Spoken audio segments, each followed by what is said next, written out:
Good morning, everyone. I hope all of you are enjoying your classes so far today. For homework tonight, some of you may have seen it pop up from Schoology last night, for those of you up a little late, is to complete that worksheet. It's a chart on the basically Earl Warren Court and some of the important court cases that he took on in the 1950s, 1960s.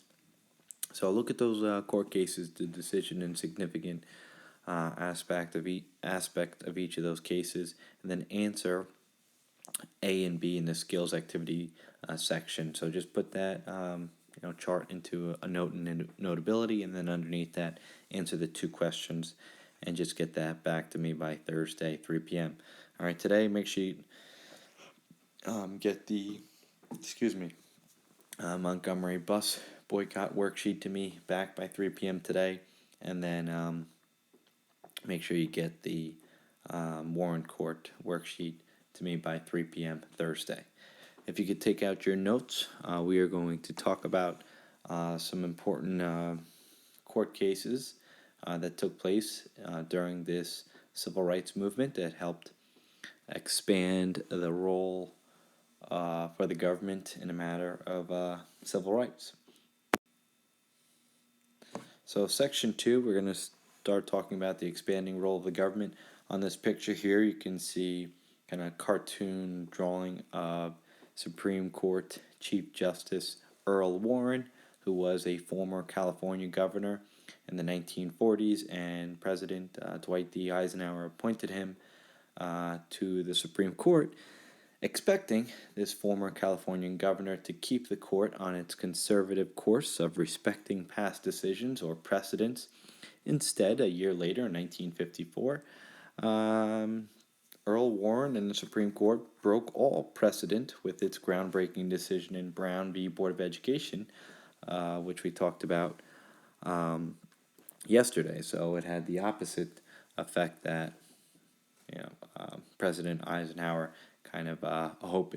All right, so take your note. And 1953, as I said, Earl Warren, who is kind of one of two important California governors that became a significant part of this time period. All right, the other one we won't talk about this year. All right, Ronald Reagan. Unfortunately, we kind of had to cut him out because of this pandemic and how short the year came. But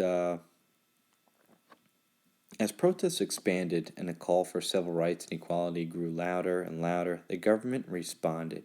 And after the Brown decision on desegregating the schools, the new Supreme Court decisions are going to have a powerful impact on American life. And this impact is going to still affect our lives today. In the 1960s, the Warren Court made decisions with far-reaching efforts to the point where it shapes our lives today, and it's important to be familiar with these court cases because they're landmark decisions in the aspect of civil rights, but they also are important decisions not just for African Americans but for all citizens. And the first court case that we're going to talk about was in 1966. Okay, and it was the case of Miranda v. Arizona. All right, so this is the first court case we're going to talk about today. And what happened was Ernesto Miranda had been convicted on the basis of a confession, and he was never given access to a lawyer. So he's convicted because he made a confession to the police. Right, that was obtained without a lawyer present, which Miranda is going to argue violated his Fifth Amendment rights. And as you know, the court believes that everyone has certain that have rights that are protected under the Fifth Amendment, such as the right to an attorney, all right, the right for the police to advise an arrested person of their right when they are, convicted of a crime. Everyone's innocent until proven guilty.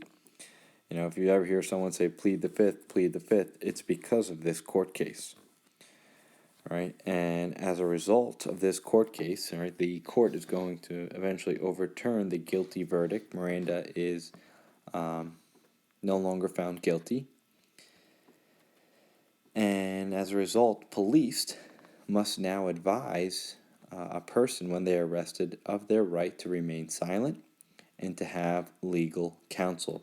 And these rights became known as the Miranda rights. And they're called the Miranda rights after Ernesto Miranda, who was kind of denied of those basic rights. Okay, many critics argue that this ruling made it more difficult to combat crime, but it does protect people's Fifth Amendment, and that was the big part of this case, that the defendant cannot be compelled to be a witness against himself. There should be a witness there for the person. So, plead the fifth comes from, if you ever heard that, with joking around with friends or something, that's where it comes from, all right, this court case right here. The next case we're going to talk about is the Tinker v. Des Moines School District, and that was in 1969. So in the 1960s, let's use this one, 1969. And in Tinker Des Moines School District, it expanded the concept of freedom of speech. It guaranteed in the First Amendment, that's guaranteed in the First Amendment, and a school cannot interfere with a student's right to free speech unless that speech causes major disruption of the school day. So what happened is a bunch of students were suspended, several of them for wearing black armbands to protest the war on Vietnam.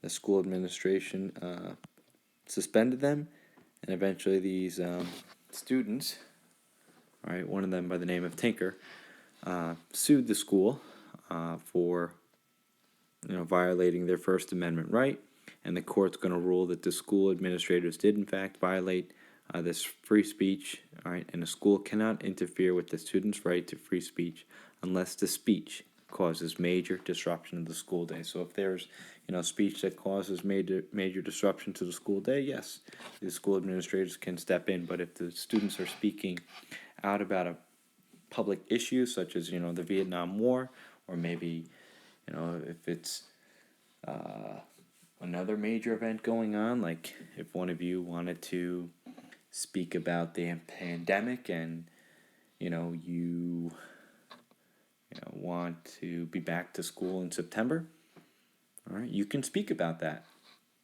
Okay, I'm not saying to go do that, all right, but everyone has, or if you don't want school to be back in September, you can speak about that, all right, but as long as it does not cause a major disruption of the school day.